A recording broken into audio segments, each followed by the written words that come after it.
রাসূলুল্লাহ সাল্লাল্লাহু আলাইহি ওয়াসাল্লাম একদিন বসা আছেন। সাহাবী জাবের রাদিয়াল্লাহু তাআলা ওনার কাছে বলেন, জাবের রে, একটু আগে জিবরাইল আলাইহিস সালাতু ওয়াস সালাম আমার কাছে আগমন করেছেন। তিনি একটা কথা বলে গেছেন, এই কথা নিয়ে আমি বড় চিন্তিত। বন্ধু, জিবরাইল আলাইহিস সালাতু ওয়াস সালাম রাসূলুল্লাহ সাল্লাল্লাহু আলাইহি ওয়াসাল্লামের কাছে আগমন করলেন। এরপরে বললেন, নবী গো, আমি এমন এক জায়গা থেকে আসছি, আপনি শুনলে বড় আশ্চর্য হয়ে যাবেন। তো কোথা থেকে আসছেন?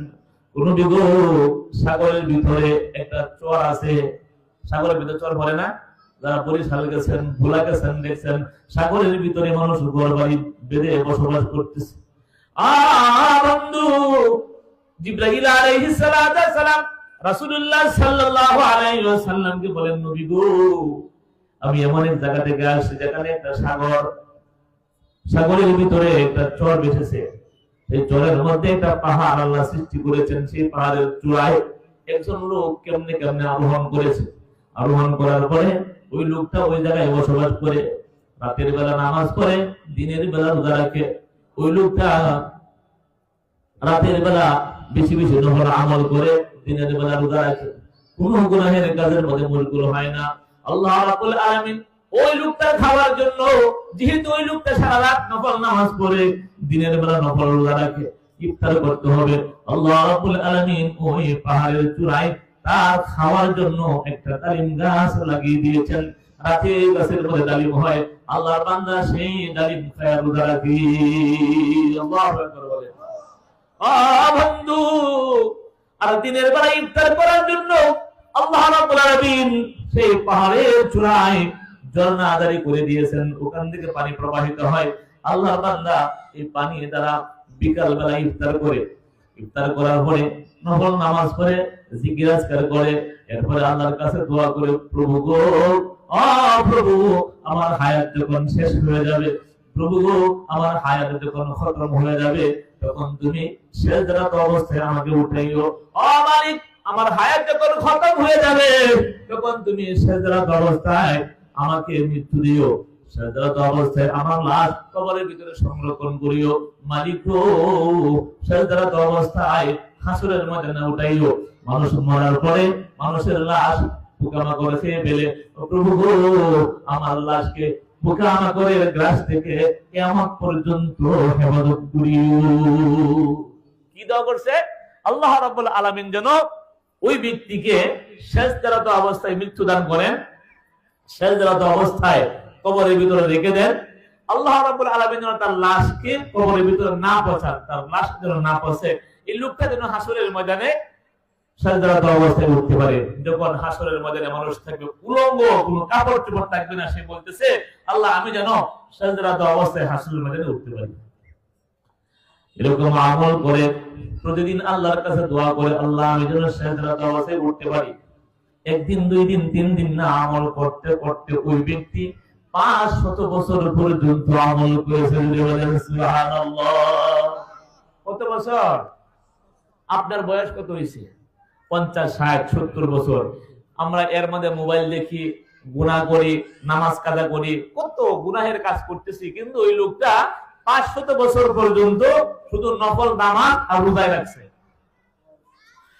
বন্ধু, 500 বছর পর্যন্ত নফল নামাজ পড়ার পরে, 500 বছর পর্যন্ত রোজা রাখার পরে ওই ব্যক্তির হায়াত যখন খতম হয়ে গেছে, 500 বছরের প্রতিদিন সে আল্লাহর কাছে দোয়া করতো, আল্লাহ, সেজদারত অবস্থায় আমার রূহ কবজ করিও, সেজদারত অবস্থায় আমাকে তুমি সংরক্ষণ করিও, পোকামাকড় যেন আমার লাশ না খায়, আর হাসরের ময়দানে আমাকে তুমি সেজদারত অবস্থায় উঠাইও, আমি যেন তোমার আদর্শবান গোলাম হিসেবে হাসরের ময়দানে তোমার সামনে উপস্থিত হতে পারি।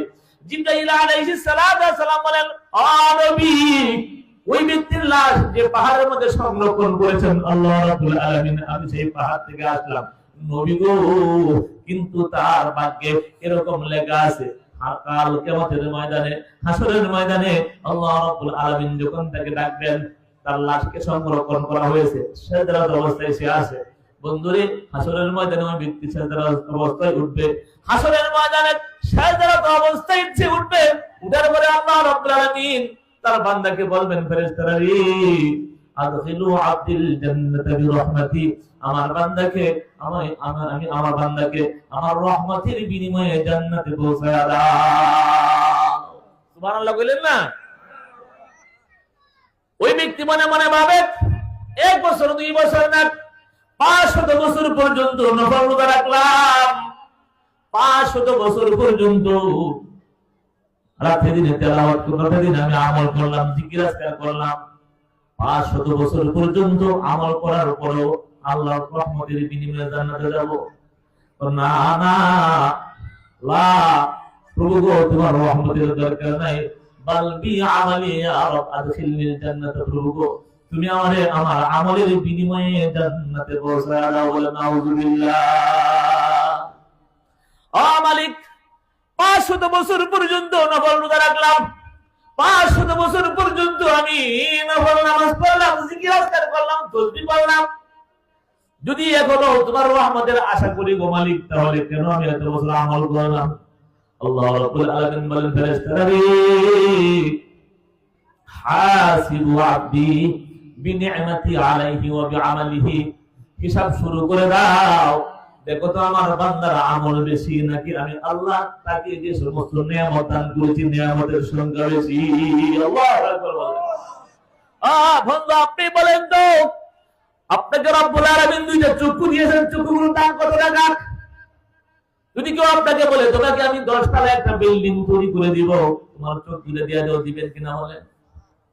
বন্ধুরে, একটা হাতের কথা বললে হাত দিবেন না, একটা হাতের অনেক টাকা দাম, টাকার বিনিময়ে এগুলো পাওয়া যায় না।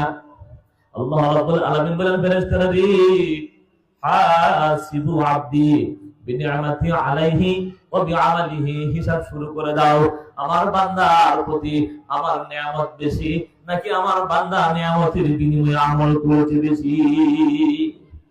ফেরেশতারা বলে বান্দা দাঁড়াও, ওই বান্দাকে দাঁড় করানো হবে, ফেরেশতারা শুরু করবে হিসাব, মুহূর্তের ভিতরে হিসাব হয়ে যাবে। হিসাব হয়ে যাওয়ার পরে ফেরেশতারা বলবে প্রভু গো, প্রভু তুজাদু নি'মাতুল বাসরি কাদ আহাতাত বিইবাদাতি 500 সানাতিন। ও বন্ধু, ফেরেশতারা হিসাব করে বলবে আল্লাহ বাকি যে অঙ্গ প্রত্যঙ্গ আছে সব বাদ দিলাম, শুধুমাত্র 2টা চক্ষু দিতে আপনি দান করেছেন। ও মালিক, 2টা চক্ষু আপনাকে দান করেছেন, এই 2টা চক্ষুর দ্বারা সে আলো দেখতো, 2টা চক্ষুর দ্বারা দেশের বিভিন্ন কিছু দেখতো, তোমার নিয়ামত গুলো দেখতো। এই 2টা লাইট লাগাইছেন, এই 2টা লাইটের হিসাব করলাম গো মালিক, তার রাত দিন 24 ঘন্টার 500 বছরের আমলের বিনিময়ে তার 2টা চক্ষুর হিসাব হয় নাই। আল্লাহু আকবার। মালিক, ও বাকিয়াত নিয়ামতুল জাসাদি ফাদলান আলাইক, বাকি যে নিয়ামত গুলো আছে ও প্রভু গো সব কিছুই আপনার দয়ায় বিদ্যমান। রাত দিন 500 বছর পর্যন্ত আমল করেছে, এই 500 বছর পর্যন্ত যে আমল করেছে এই আমলের বিনিময়ে 1 গ্লাস পানির দাম হবে না। আল্লাহ বাকি যে নিয়ামত গুলো আছে, তার মাথার মধ্যে ব্রেন আছে, নাক আছে, মুখ আছে, কত সুন্দর গলা আল্লাহ দিয়েছেন, আমরা কথা বলতেছি। বন্ধুরে, সবকিছু আল্লাহর দয়া, আল্লাহর রহমত, আল্লাহর অনুগ্রহ, সঠিক ভাবে কথা বলে। আমাদের কোনো আমল নাই, 2টা হাত দিয়েছেন, কত সুন্দর ধরতে পারি। আল্লাহ কত সুন্দর করে আমাকে বানাইছেন, আপনাকে বানাইছেন, এগুলোর বিনিময়ে আমরা কি করি? কিছুই করতে পারি না। আল্লাহ রাব্বুল আলামিন বলেন ফেরেশতারা রে বান্দার যেহেতু কোনো আমল নাই, আদখিলু আতিন নার, আমার বান্দাকে জাহান্নামের দিকে নিয়ে যাও, জাহান্নামে পৌঁছে দাও। এবার ফেরেশতারা তার পায়ে ধরিয়া মাথা নিজ দিকে দিয়া তাকে জাহান্নামের দিকে যখন নিয়ে যায়, অনেক ভালো করে বুঝেন, বুঝার জিনিস বুঝতে হবে, এটা হাদিস। বন্ধু, ফেরেশতারা তাকে যখন জাহান্নামের দিকে নিয়ে যায়, বারবার মালিকের দিকে তাকায়, মালিক তুমি বড় দয়ালু, মালিক গো তোমার মতো কেউ হবে না, আমি ভুল করেছি, মালিক তুমি দয়া করে মাফ করে দাও। মালিক আমার কোনো আমল নাই, ও মালিক আমার কোনো নামাজ নাই, রোজা নাই, আমি কি করি? আমার তো কিছুই নাই, হাতটা তোমার, এই হাতটা তোমার, মাথাটা তোমার, ব্রেন তোমার, দেখেন না রে বন্ধু, কত মানুষ পাগল হয়ে যায়, কত সুস্থ সবল মানুষ পাগল হয়ে যায়, কত সুস্থ সবল মানুষ। বাচ্চারা লাইট মারা চোখের মধ্যে, বন্ধু কত সুস্থ সবল মানুষকে আল্লাহ পাগল বানায় দেয়। কত মানুষ কিছুই ধরতে পারে না, অনেক মানুষ পাগল হয়ে রাস্তায় রাস্তায় ঘুরে ডাকপিন থেকে খানা খায়, অন্য পাঁচতলা বাড়ির মালিক। এবার বান্দা কর, মালিক ভুল করেছি, আমার জন্য কি ক্ষমার কোনো সুযোগ নাই? ও প্রভু, তুমি দয়া করে আমাকে মাফ করে দাও। আল্লাহকে ডাকে, আল্লাহ কয় ফেরেশতারা রে দাঁড়াও, আমার বান্দাকে আমার কাছে নিয়ে আসো। এবার তাকে নিয়ে আসা হলো। আল্লাহ রাব্বুল আলামিন তাকে জিজ্ঞেস করলেন, বান্দারে শুনো, তুমি যখন কোনো কিছুই ছিল না, তখন তোমাকে মানুষ হিসাবে কে সৃষ্টি করছে? ধরে বলেন কে? আর আস্তে বলেন, কে বানাইছে? বন্ধু, আল্লাহ রাব্বুল আলামিন তাকে জিজ্ঞেস করলো, বান্দা যখন তুমি কিছুই ছিল না, তোমাকে কে মানুষ বানাইছে? ধরে বলতে হবে। বান্দা কয়, আল্লাহ আপনি তো আমাকে মানুষ হিসাবে সৃষ্টি করেছেন, যদি তোমার কুত্তা বানাইতাম কেমন হইতো? আমি যদি ইচ্ছা করলে তোমাকে বিড়াল বানাইতাম, বান্দর বানাইতাম, মানুষ খেলা দেখতো রে। আমি আল্লাহ অনেক দয়া করে, মায়া করে, মহব্বত করে তোরে মানুষ বানাইছি। ভালো করে বলো, যখন তুমি কিছুই ছিল না, তোমাকে মানুষ হিসাবে কে সৃষ্টি করেছে? কে?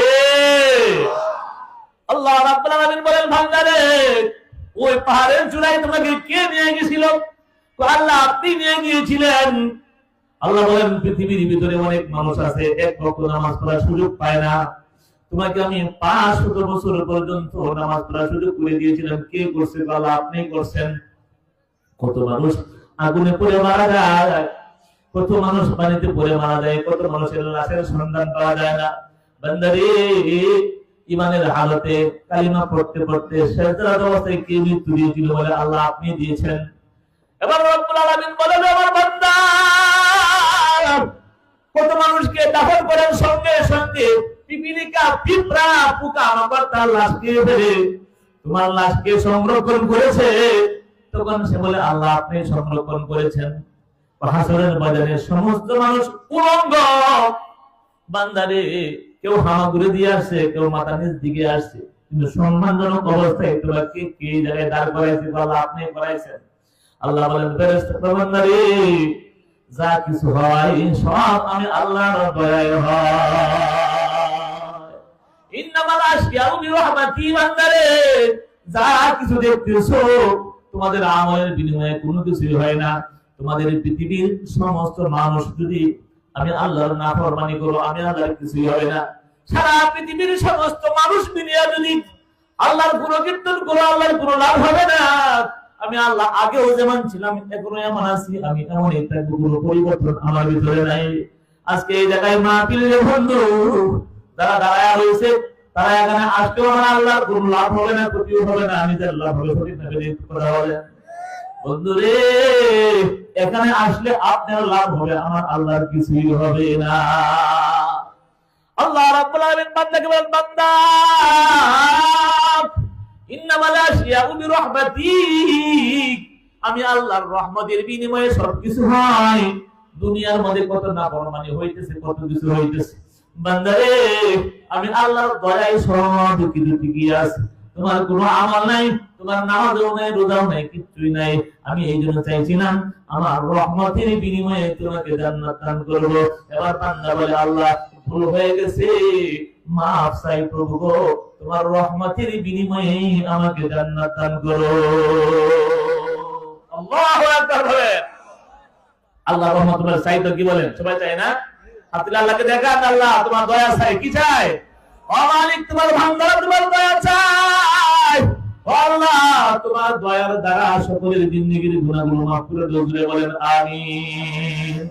বন্ধুরা আমার, এখানে যারা যারা বসছেন আমার আল্লাহ দেখছে কি দেখছে না? কথা বলেন। যারা যারা রাস্তায় ঘুরতেছে তাদেরকেও আল্লাহ দেখছে। যারা যারা এখানে আসছেন আপনার নাম আল্লাহ জানেন, আপনার আব্বার নাম জানেন, মার নাম জানেন, কার বাড়ি কোথায় সব আমার আল্লাহ ভালো করে জানে। আপনারা মুসা নবীর নাম শুনছেন নি? মুসা আলাইহিস সালাম একজন লোকের থাপ্পড় মারছিল, তারপরে এই লোকটা মারা গেছে। এই লোকটা আরেকদিন ফেরাউনের বাহিনীর সাথে ঝগড়া করতেছে। আগের দিন মুসা নবী তারপর এগুলোকে মেরে ফেলাইছে। তো পরের দিন আবার ওই লোক ঝগড়া করছে, ঝগড়া করার পরে আবার মুসাকে ডাকে, মুসা আমাদের সাহায্য করেন। মুসা নবী চিন্তা করলেন একই লোক বারবার ঝগড়া করে, এই লোকটাই খারাপ। তখন তাকে বললেন তুমি ওই দিনও ঝগড়া করলা, আর তোমার কথা একজন আমি ফেরাউনের বংশের একজন মেরে ফেলাইছি, আজকে আবার ডাকতেছ। ওই লোক বলতেছে তাহলে আমি যাই করে দিব, আপনাদের কদিন আগে ফেরাউনের বংশের একজনকে মারছেন, তারপর দিয়ে আমি যাই করে দিব। সত্যি সত্যি যা বলে দিচ্ছে। বলে দেওয়ার পরে ফেরাউনের বাহিনী মুসা নবীকে তালাশ করে হত্যা করার জন্য মুসা আলাইহিস সালাতু ওয়াস সালামকে জিবরাইল বলছেন আমরা এই দেশ ছেড়ে চলে যান। কোথায় চলে গেছে? ওই মাদায়ান শহরে, হযরত মাদায়ান শহরে চলে গেছেন। শুআইব আলাইহিস সালামের কাছে চলে গেছেন। বন্ধুরা আমার, হযরত শুআইব আলাইহিস সালাতু ওয়াস সালামের কাছে তিনি 10 বছর ছিলেন। ওনার মেয়ে সুবরাকে তিনি বিবাহ করেছেন। 10 বছর খাতমি করার পরে আল্লাহ রাব্বুল আলামিন যখন নবুয়ত দান করবেন, মুসার কাছে ওহী পাঠালেন, মুসা রে এবার তুমি তোমার নিজ দেশে চলিয়া যাও। মুসা নবী বিয়ার সময় মোহর নাই, মোহর না থাকার কারণে 10 বছর শ্বশুরের বকরি রাখছেন। কত বছর?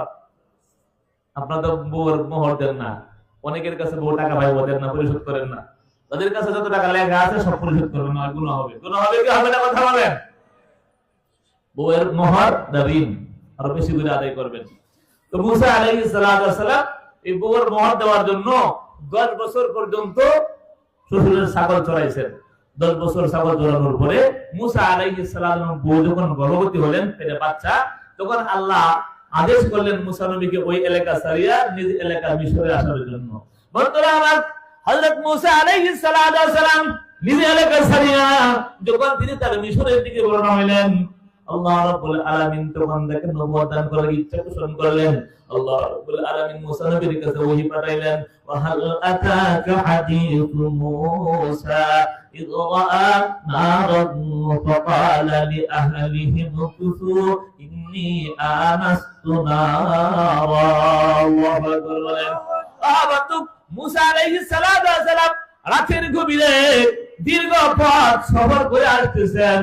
তারা যখন তুর পর্বতের কাছাকাছি আসলেন, আল্লাহর নবী মুসা আলাইহিস সালাতু ওয়াস সালাম যখন তুর পর্বতের কাছাকাছি আসলেন, কাছাকাছি আসার পরে মুসা আলাইহিস সালাতু ওয়াস সালাম, মুসা আলাইহিস সালামের স্ত্রী, ওনার নাম হলো সুবরা, বাচ্চা হবে, একটু হলো গুটগুটে অন্ধকার আর হালকা পাতলা বৃষ্টি পড়তেছে, প্রচুর ঠান্ডা আবার প্রচুর অন্ধকার। মুসা আলাইহিস সালাতু ওয়াস সালাম কোন দিকে যাবেন রাস্তা হারায় ফেলাইছেন। একটু হলো অন্ধকার, দ্বিতীয়ত বৃষ্টি পড়তেছে, আবার রাস্তা কোন দিকে ভুলে গেছেন। আল্লাহর নবী মুসা আলাইহিস সালাতু ওয়াস সালাম রাস্তা হারিয়ে ফেলেছেন। আবার এই মুহূর্তে স্ত্রী বলতেছে, স্বামী আমার প্রসব ব্যথা শুরু হয়ে গেছে, ও স্বামী গো আগুনের ব্যবস্থা করতে হবে। কি করতে হবে? আগুন আনেন তাড়াতাড়ি, আমার প্রচন্ড শীত করতেছে, প্রচন্ড ঠান্ডা লাগতেছে, তাড়াতাড়ি আগুনের ব্যবস্থা করে। হযরত মুসা আলাইহিস সালাতু ওয়াস সালাম যখন তুর পাহাড়ের কাছাকাছি আসলেন, বন্ধু স্ত্রীর সবরা বললেন, স্বামী গো আগুনের দরকার, বাচ্চা হবে, একটু অন্ধকার, বৃষ্টি পড়তেছে, প্রচন্ড ঠান্ডা, কোন দিকে যাবেন? মুসা আলাইহিস সালাতু ওয়াস সালাম এই মুহূর্তে হযরত মুসা আলাইহিস সালাতু ওয়াস সালাম তুর পাহাড়ের লোকের সঙ্গে আরেকটা ছোট্ট উপত্যকা আছে, এটার নাম হলো তুয়া পর্বত। মুসা আলাইহিস সালাতু ওয়াস সালাম ওইদিকে তাকায় দেখলেন একটা গাছের মধ্যে আগুন জ্বলতেছে। আল্লাহু আকবার। ইয রাআ নারান ফাকালা লিআহলিহি কুসু ইন্নী আনাস্তু নারা।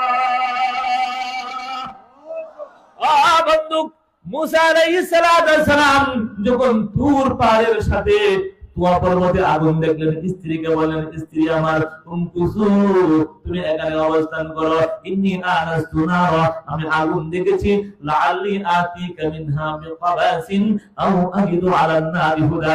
স্ত্রী গো ওই জায়গায় গেলে আমি হয়তো আগুন আনতে পারবো, আর যেহেতু আগুন আছে মানুষ থাকার কথা, মানুষের সঙ্গে জিজ্ঞাসা করে পথের সন্ধান জানতে পারবো, মিশর কোন দিকে, হয়তো আমরা রাস্তার সন্ধান পেয়ে যাবো। বন্ধু মুসা আলাইহিস সালাতু ওয়াস সালাম স্ত্রীকে রেখে চলে গেলেন আগুন আনার জন্য। তিনি যখন তুয়া পর্বতের কাছে গেলেন, তিনি কিছু লাকড়ি সংগ্রহ করলেন, আগুন তো আনতে হবে। লাকড়ি সংগ্রহ করে যখন আগুনের কাছে নিয়ে গেছেন, তখন আগুন পিছনে দৌড়ে চলে গেছে। আল্লাহু আকবার বলেন।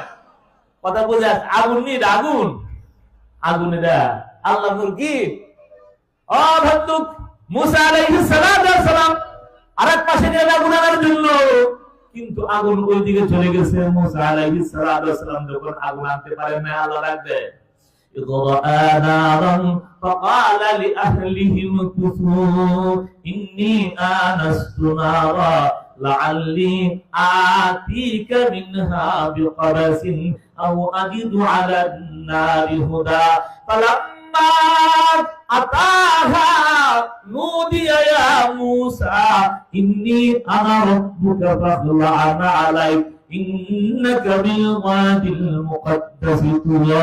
আল্লাহু আকবার। বন্ধু মুসা আলাইহিস সালাম যখন এই উপত্যকা গেলেন, আল্লাহ রাব্বুল আলামিন বলেন, মুসা রে তুমি আসো একটি পবিত্র উপত্যকায়, ফাখলা'না আলাইক জুতা দুইটা খুলে ফেলো, তোমার জুতা দুইটা খুলো, তুমি এমন একটা জায়গায় আসো যে জায়গাটা বড় পবিত্র। ডাক্তারকে দিছে কথা বলেন। আল্লাহ ডাকতেছেন ইন্নী আনা রাব্বুক, আমি তোমার প্রভু, ফাখলা'না আলাইক জুতা দুইটা তুমি খুলে ফেলো। মুসাকে আল্লাহ জুতা খুলতে বলছেন, তুমি একটা পবিত্র জায়গার মধ্যে আসো, জুতাগুলো খুলে ফেলো। ওয়া আনা আখতারতুকা ফাসতামি' লিমা ইউহা। মুসারে এই পৃথিবীর ভিতরে অসংখ্য অগণিত মানুষ বসবাস করে, আমি আল্লাহ তোমাকে নির্বাচিত করেছি, তোমাকে আমি আল্লাহ নবী বানাইতে চাই। আল্লাহু আকবার বলেন। বন্ধু মুসা আলাইহিস সালামের কাছে ওহী নাযিল হইতেছে। আল্লাহ রাব্বুল আলামিন মুসা নবীর সাথে কথাবার্তা বলা শুরু করে দিয়েছেন। মুসা রে ওয়া আখতারতুকা ফাসতামি' লিমা ইউহা ইন্নানি আনাল্লাহ লা ইলাহা ইল্লা আনা ফা'বুদনি, আমি তোমার মালিক, আমি তোমার প্রভু, আমি ছাড়া ভিন্ন কোনো প্রভু নাই। মুসা আলাইহিস সালামের সাথে আল্লাহ রাব্বুল আলামিন কথাবার্তা শুরু করে দিলেন। এই পিছনের মধ্যে অনেক লম্বা আলোচনা আছে। বন্ধু দীর্ঘক্ষণ পর্যন্ত মুসা আলাইহিস সালাম আল্লাহর সঙ্গে আলোচনা করলেন। কয়েক ঘন্টা চলে যাওয়ার পরে মুসা আলাইহিস সালাম মনে মনে ভাবলেন, আমি তো আসছিলাম, মুখ দ্বারা বলেন নাই, আমি তো আসছিলাম আগুন নেওয়ার জন্য, কারণ আমার স্ত্রী কোথায়, কথা বলেন তো? পাহাড়ের সেই পাদদেশে রেখে আসছে, গুড়ি গুড়ি বৃষ্টি পড়তেছে, আরেকটা হলো অন্ধকার। বন্ধু স্ত্রীর বাচ্চা হবে, মনে আছে না আপনাদের?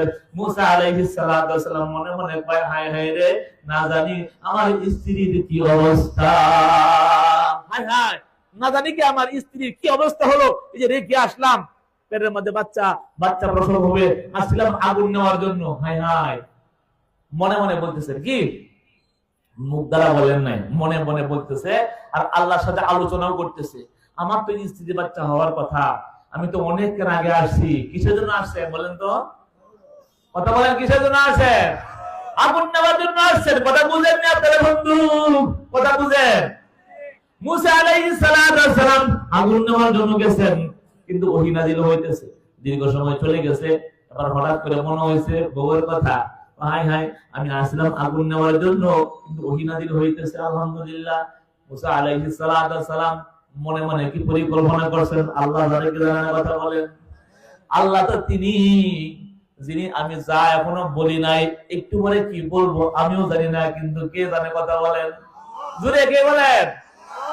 বন্ধু 5 মিনিট পরে আমি কি বলবো আমি জানি না, কিন্তু আমার আল্লাহ ঠিকই জানে, উনি তো আল্লাহ। হযরত মুসা আলাইহিস সালাম মনে মনে যখন এই পরিকল্পনা করলেন, আমার বউয়ের না জানি কি অবস্থা, আল্লাহ রাব্বুল আলামিন টের পেয়ে গেছেন। আল্লাহ মুসা নবীকে কয়, মুসা রে, তোমার হাতে কি লাঠি, লাঠির দ্বারা পাথরের ভিতরে আঘাত করো।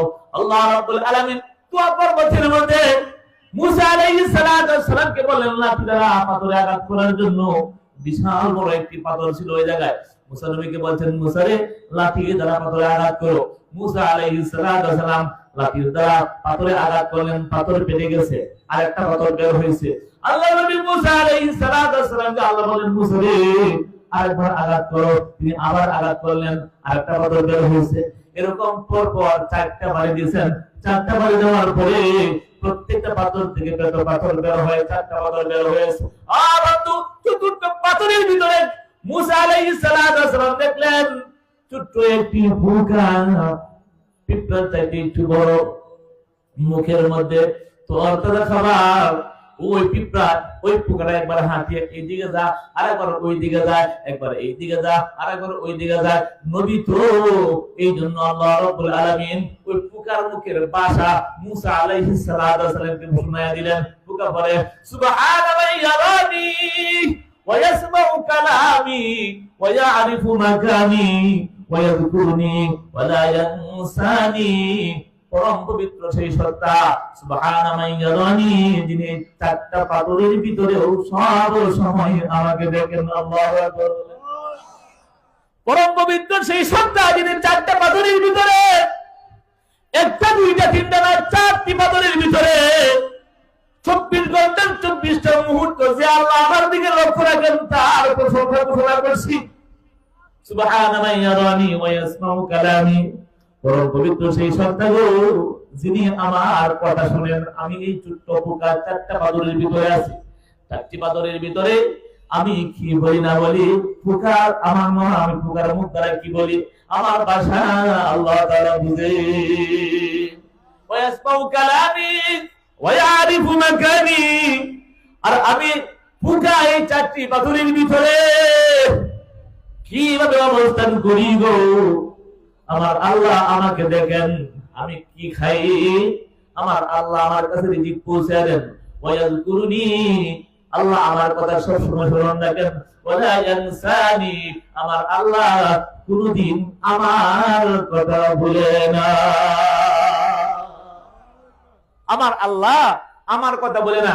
এই হাদিসটা বন্ধু, হাদিসের কিতাবের মধ্যে আছে, রুহুল মাআনি নামে একটা কিতাব আছে। ওই কিতাবের 12 নম্বর খণ্ডের মধ্যে ওমা মিন দাব্বাতিন ফিল আরদি ইল্লা আলাল্লাহি রিজকুহা, এই আয়াতের তাফসীরের মধ্যে, তাফসীরে রুহুল মধ্যে উল্লেখ করা হয়েছে। বন্ধু, আল্লাহ রাব্বুল আলামিন মুসা আলাইহিস সালামকে বুঝাইলেন, মুসা রে তুমি এখানে দাঁড়ায়া দাঁড়ায়া চিন্তা করতেছো তোমার ওর বাচ্চা হবে।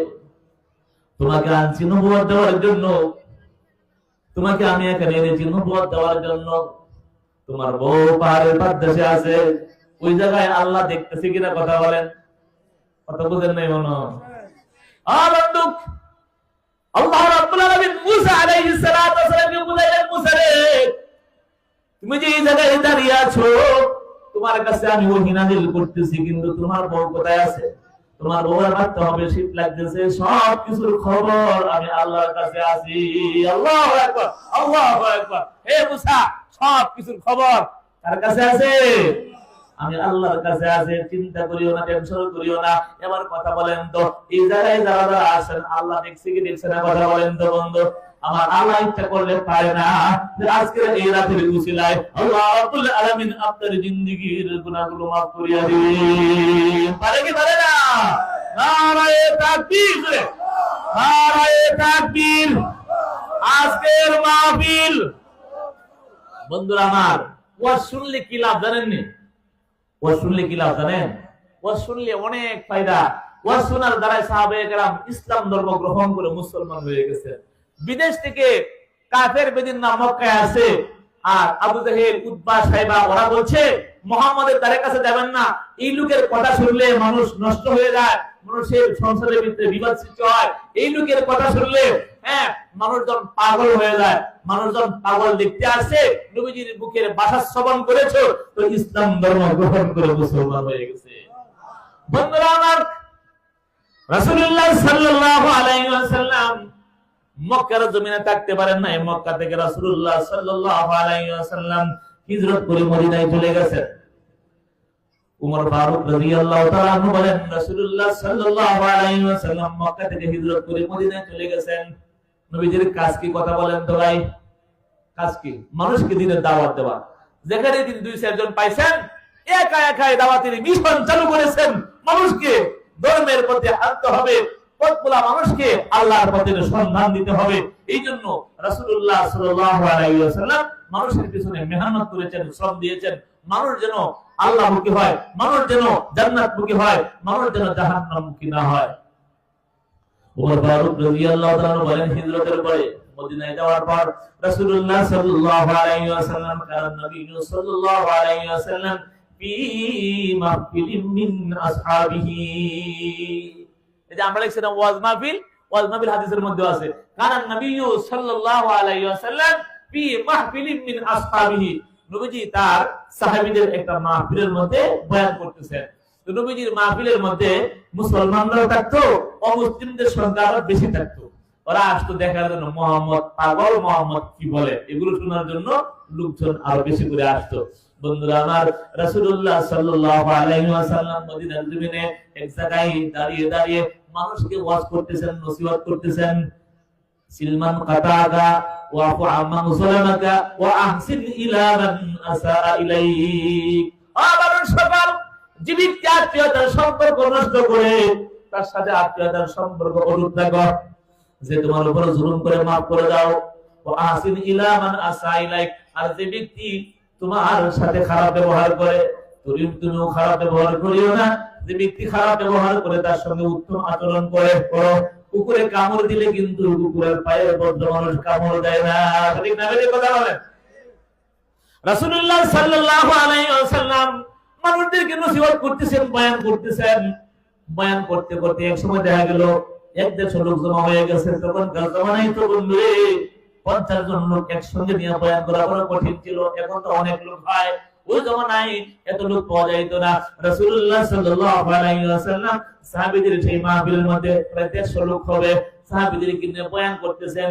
ইতিমধ্যে একজন যুবক, সুলাইম গোত্রের একজন যুবক কাদু সাদা গব্বান, সে একটা গুইসাপ শিকার করেছে। গুইসাপ শিকার করে গরিব মানুষ, ঘরের ভিতরে ভাত নাই, বন্ধুরে স্ত্রী সন্তান নিয়ে খাওয়ার জন্য গুইসাপ শিকার করে জামার আঁচলের ভিতরে ঢুকাইয়া এই রাস্তা দিয়া যায়। যাওয়ার সময় দেখে ওয়াজ মাহফিল হইতেছে, মনে মনে কয় মুহাম্মাদের নাম শুনছি, জীবনে তার ওয়াজ শুনি নাই, আজকে তারে বাদ নাই, একটু দাঁড়ায়া দাঁড়ায়া মুহাম্মাদের ওয়াজ শুনিয়া যায়। আল্লাহু আকবার বলে। বন্ধু, বনি সুলাইম গোত্রের সেই গুইসাপ বালক ওয়াজ শোনার জন্য রাসূলুল্লাহ সাল্লাল্লাহু আলাইহি ওয়াসাল্লামের পাশে আসিয়া দাঁড়াইছে। দীর্ঘক্ষণ পর্যন্ত নবীজি মুহাম্মদুর রাসূলুল্লাহ সাল্লাল্লাহু আলাইহি ওয়াসাল্লামের ওয়াজ শুনেছে। ওয়াজ শুনতে শুনতে সে মনে মনে ভাবলো মুহাম্মাদের কথা, ওয়া ইন্না লাহু লাহালাওয়াতান, মুহাম্মাদের কথা বড় চমৎকার, বড় সুন্দর, মুহাম্মাদের কথার মধ্যে মিষ্টি রয়েছে। ওয়া ইন্না লাহু লাহালাওয়াতান, মুহাম্মাদের কথা বড় মিষ্টি। ওয়া ইন্না আলাইহি লাতুলাওয়াতান, আর মুহাম্মাদের কথা বড় আলোক উজ্জ্বল। মুহাম্মাদের কথা শুনলে আমাদের দেশের ইহুদিরা ইসলাম ধর্ম গ্রহণ করে মুসলমান হয়ে যাবে। তাই তার ভিতরে, তার মনের মধ্যে এই আশঙ্কা, যদি মুহাম্মদ এই এলাকার ভিতরে তার দিনের দাওয়াতের মিশন চালু করে, আমাদের সকল ইহুদিরা ইসলাম ধর্ম গ্রহণ করে মুসলমান হয়ে যাবে। কথা বুঝতেছেন নি? সে ভাবতেছে এই লোকেরা আর ওয়াজ করতে দেওয়া যাবে না। আমাদের দেশের মধ্যে বড় বড় আলেম ছিলেন, যাদের ওয়াজের মধ্যে লক্ষ লক্ষ মানুষ হয়তো, এদেরকে ফাঁসি দিয়ে হত্যা করা হয়েছে একটি মাত্র কারণ, ওরা যেন সামনের দিকে অগ্রসর হতে না পারে। শরীফ নামে কথা বলে। বন্ধুরা আমার, বনি সুলাইম গোত্রের সেই যুবক রাসূলুল্লাহ সাল্লাল্লাহু আলাইহি ওয়াসাল্লামকে বলে, ইয়া মুহাম্মদ, হে নবী মুহাম্মদ, যদি আমার কওমের লোকজন আমাকে তাড়াহুড়া করে না বলতো, লাকাতালতুকা ফাসারাতু বিকাতলিকাল আহবার ওয়াল আসওয়াদ, হে নবী মুহাম্মদ, যদি আমার এলাকার লোকেরা আমাকে গালিগালাজ না করতো, তাড়াহুড়া করে না বলতো, তাহলে আমি তোমাকে খতম করে দিতাম। তোমাকে খতম করে আমাদের দেশের কালো দলা সকল লোককে আমি খুশি করে দিতাম। কারণ তুমি এমন এক বয়ান করতেছো, তোমার বয়ান শুনলে আমাদের দেশের লোকজন তোমার ধর্ম গ্রহণ করে মুসলমান হয়ে যাবে। হ্যাঁ মুহাম্মদ, আল্লাহর কসম, তোমার চাইতে নিকৃষ্ট মানুষ এই পৃথিবীর ভিতরে নাই। হে মুহাম্মদ তুমি যে ধর্মের দাওয়াত দাও সেই ধর্ম বড় নিকৃষ্ট ধর্ম। হে মুহাম্মদ তুমি যে ধর্মের প্রতি মানুষকে আহ্বান করো ভ্রান্ত ধর্ম। এগুলো বলতেছে। এগুলো বলার পরে উমর ফারুক রাদিয়াল্লাহু তাআলা ওই জায়গায় ছিলেন। উমর কথা আমি ইয়া রাসূলুল্লাহ নবী গো একটু অনুমতি দেন তো কি করবা? ও নবী আমি উমর এই জায়গায় থাকবো আর আপনাকে গালিগালাজ করবে, আপনার ধর্ম নিয়ে কটূক্তি করবে, হতে পারে না। ও নবী অনুমতি দেন তাকে আমি দু টুকরা করে দেই। আল্লাহু আকবার বলেন। উমর কো নবী গো আমার অনুমতি দেন, কি করবা? ওখানে রাখতাম না, তার গর্দান উড়াইয়া দিব। রাসূলুল্লাহ সাল্লাল্লাহু আলাইহি ওয়াসাল্লাম বলেন উমর দাঁড়াও, আমা আলিমতা আন্নাল হালিমা কাদা আইয়াকুনা নাবিয়্যা। উমর রে তুমি কি জানো না যারা ধৈর্যশীল সহনশীল আল্লাহ রাব্বুল আলামিন তাদেরকে নবুয়ত দান করেন। আল্লাহ রাব্বুল আলামিন সবাইকে নবী বানায় না। হে উমর আল্লাহ রাব্বুল আলামিন আমাকে এই জন্য নবী বানাইছেন, আমার ভিতরে ধৈর্য আছে, ধৈর্য ধারণ করো, দেখি না কি হয়। বন্ধুরে উমর ফারুক রাদিয়াল্লাহু তাআলা থামিয়ে গেলেন। এবার রাসূলুল্লাহ সাল্লাল্লাহু আলাইহি ওয়াসাল্লাম এই যুবককে লক্ষ্য করে বলেন, হে যুবক মা আমালাকা আলা মা কুতা গায়রুল হক ওয়ালাম তুকরিম মাজলিসি। যুবক এরকম বড় একটা কথা বলার জন্য তোমাকে কে উৎসাহিত করলো? হে যুবক এত বিশাল একটি কথা তুমি বলে ফেলেছো, এরকম কথা বলার জন্য তোমাকে কে উৎসাহিত করলো? তুমি এরকম কথা কেন বলছো? তুমি মিথ্যা কথা বলছো, আর তুমি তো মজলিসকে সম্মান করো নাই।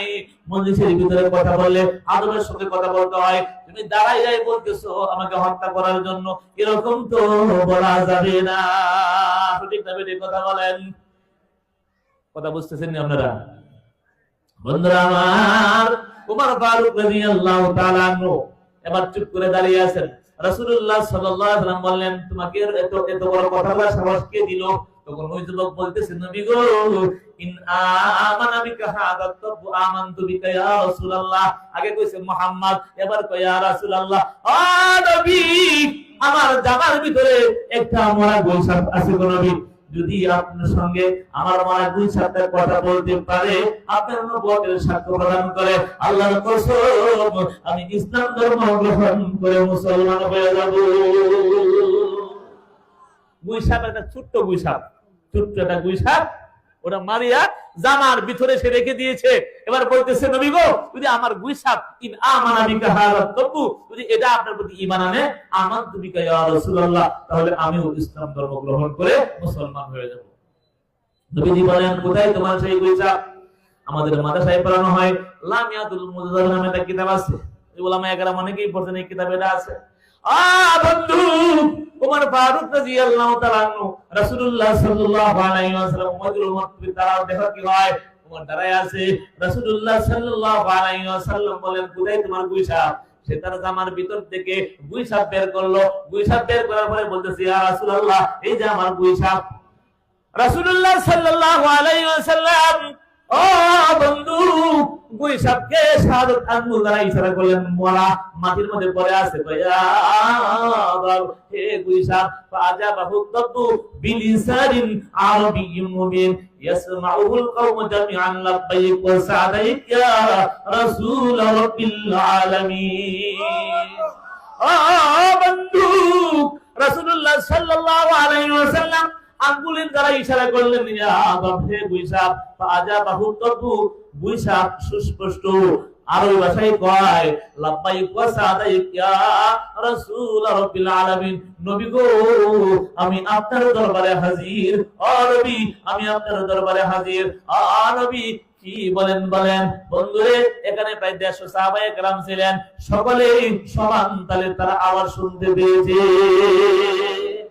এটার আওয়াজ আরবি সুস্পষ্ট, আরবি ভাষায় গুইসাপ লাব্বাইক ওয়া সাদাইক ইয়া রাসূল রাব্বিল আলামিন। নবী আমি হাজির বলেন।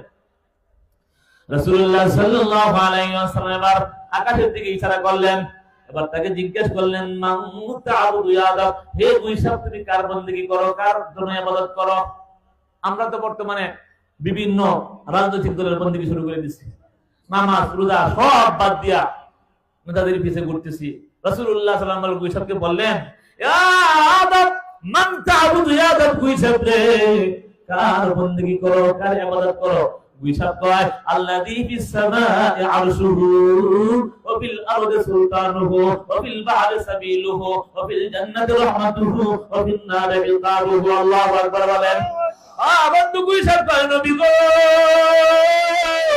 আমি ওই আল্লাহর ইবাদত করি যার রাজত্ব হলো আসমানে, হুকুমত চলে জমিনে। আল্লাহু আকবার। যার রাজত্ব হলো আসমানে, হুকুমত চলে জমিনে, তিনি পানির মধ্যেও মাখলুক বসবাসের উপযোগী করেছেন।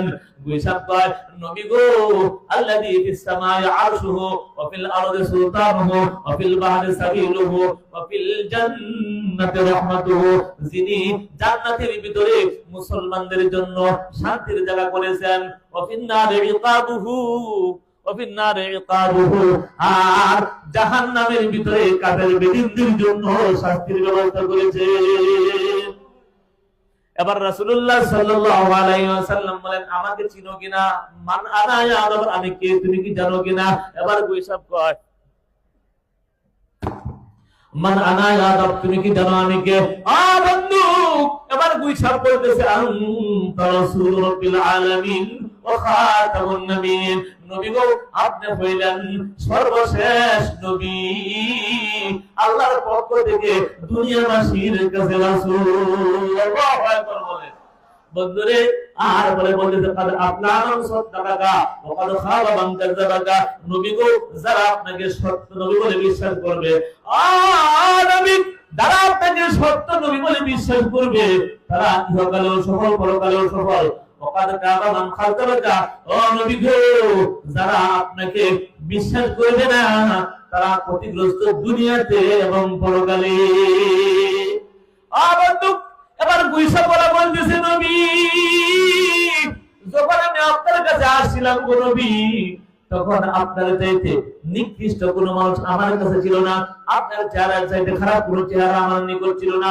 নবী গো যখন আমি আপনার কাছে আসছিলাম আপনার কথাগুলো শুনেছিলাম, নবী মন চাইছিল আপনাকে হত্যা করে, নবী আল্লাহর ইজ্জতের কসম এবার আপনার চাইতে নবী মুহাম্মদের কোন মানুষ এই পৃথিবীর ভিতরে আমার কাছে নাই।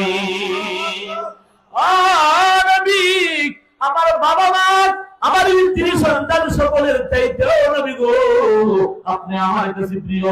ও নবী আপনার ওয়াজ যদি না শুনতাম গো নবী আমি কাফের হয়ে মারা যাইতাম। এবার সে আশহাদু আল্লা ইলাহা ইল্লাল্লাহু ওয়া আশহাদু আন্না মুহাম্মাদান আবদুহু ওয়া রাসূলুহু, ইসলাম ধর্ম গ্রহণ করে সে মুসলমান হয়ে গেছে। রাসূলুল্লাহ সাল্লাল্লাহু আলাইহি ওয়াসাল্লাম তাকে বললেন ও আল্লাহর বান্দা আলহামদুলিল্লাহিল্লাযী হাদাকা ইলা হাদাদ দ্বীন আল্লাযী ইয়া'নু ওয়া লা ইউলা, আল্লাহর বান্দারে তুমি এমন একটা ধর্ম গ্রহণ করেছো, এমন একটি ধর্ম তুমি গ্রহণ করেছো যা দিন দিন বিজয়ী হবে, কোনদিন পরাজিত হবে না। এমন এক সময় আসবে বন্ধু বাংলাদেশের মধ্যেই ইসলামের পতাকা উড়বে। আশা করেন কিনা কথা বলেন? বন্ধু সারা পৃথিবীর ভিতরে ইসলামের পতাকা পথ করে উড়বে, তখন ইসলাম বিদেশিরা দেখবে কি অবস্থা হয়। রাসূলুল্লাহ সাল্লাল্লাহু আলাইহি ওয়াসাল্লাম বলেছেন ওরে আল্লাহর বান্দা এমন একটা ধর্ম গ্রহণ করেছো আল্লাযী ইয়াবু ওয়া লা ইউলা, যে ধর্ম দিন দিন বিজয়ী হয় কখনো পরাজিত হয় না। এবার ওই ব্যক্তি বলতেছে নবী গো আমি তো নতুন মুসলমান, ইসলাম ধর্ম গ্রহণ করে মুসলমান হয়ে গেছি। রাসূলুল্লাহ সাল্লাল্লাহু আলাইহি ওয়াসাল্লাম বলেন ভালো করে শোনো, এই ইসলাম তো গ্রহণ করছো, এই ইসলাম কিন্তু নামাজ ছাড়া কবুল করা হয় না। ইসলামের কাজ কি কথা বলেন তো?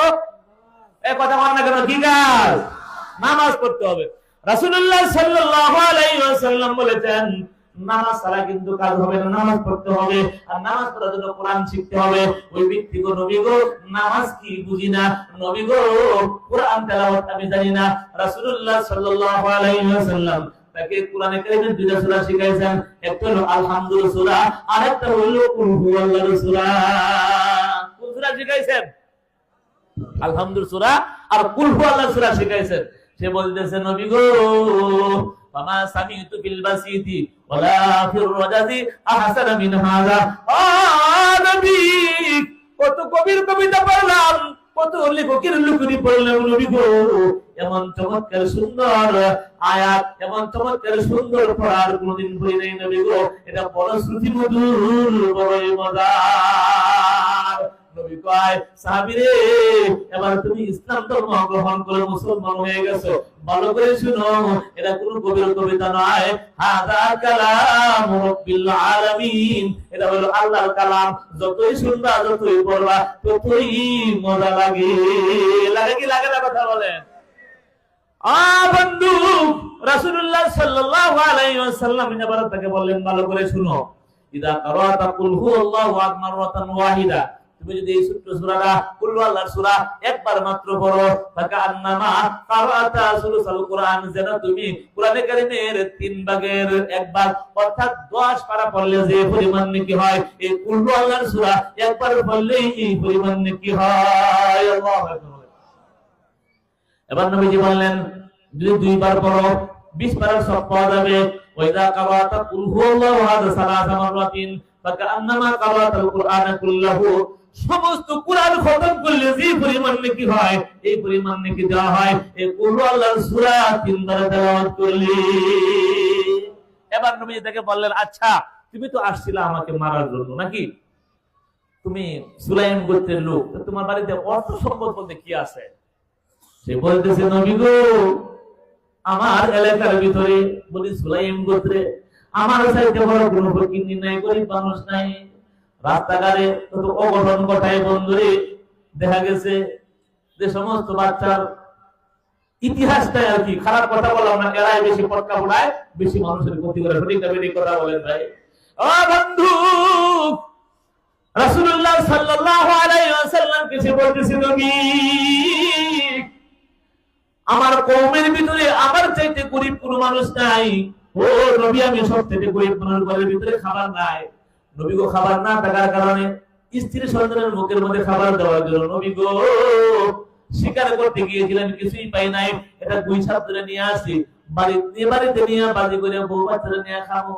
রাসূলুল্লাহ সাল্লাল্লাহু আলাইহি ওয়াসাল্লাম বলেন, সাহাবীরা রে, তোমাদের এই ভাই গরিব মানুষ, একেবারে গরিব, তোমাদের মধ্যে কি আছে গো, তারা একটু সাহায্য করবা।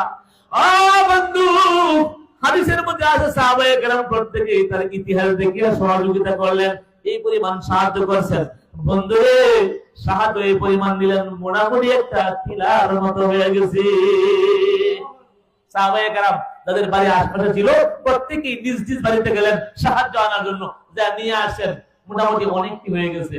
এখন তার জামার পকেটেও ঢুকে না, তার গায়ে যে সমস্ত কাপড় চোপড় আছে এগুলো দিয়ে নেওয়া সম্ভব না, এটা তাকের দরকার। কি বলেন? নবীজি বলেন, সাহাবীরা রে, মাল তো বেশি হয়ে গেল, নেওয়া যাইতেছে না। বন্ধু, আব্দুর রহমান ইবনে আউফ রাদিয়াল্লাহু তাআলা আনহু বলেন, নবী গো, আমার একটা উটনি আছে, আমার উটটার আগে কোনো উট সামনে যাইতে পারে না, পিছনে কোনো উট তাকে ধরতে পারে না। আমার উটনিটা 10 মাসের গাভীন। নবী, আমি চাই এই উটনি তাকে আমি দান করে দিব। আল্লাহু আকবার। আব্দুর রহমান ইবনে আউফ রাদিয়াল্লাহু তাআলা আনহু এই উটটাকে দান করে দিলেন। নবীজি উট দেখিয়ে বলছেন, তুমি তো এই উট আমার নতুন সাহাবী গরিব মানুষ থেকে দিয়ে দিয়েছো, জানো তোমাকে আল্লাহ কি দিবেন?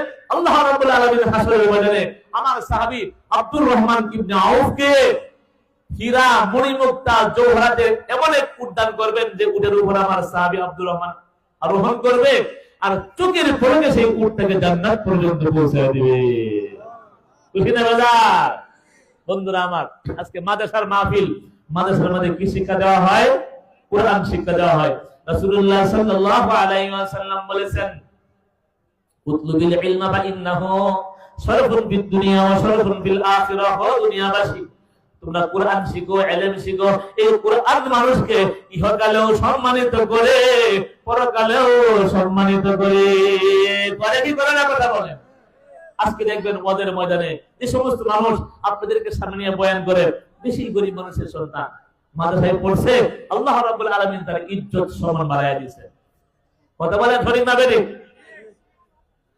উতলুবিল ইলমা ফাইন্নাহু শারফুন ফিদ দুনিয়া ওয়া শারফুন ফিল আখিরাহ। রাসূলুল্লাহ সাল্লাল্লাহু আলাইহি ওয়াসাল্লাম বলেন, ও দুনিয়াবাসী, তোমরা কোরআন শিখো, ইলম শিখো।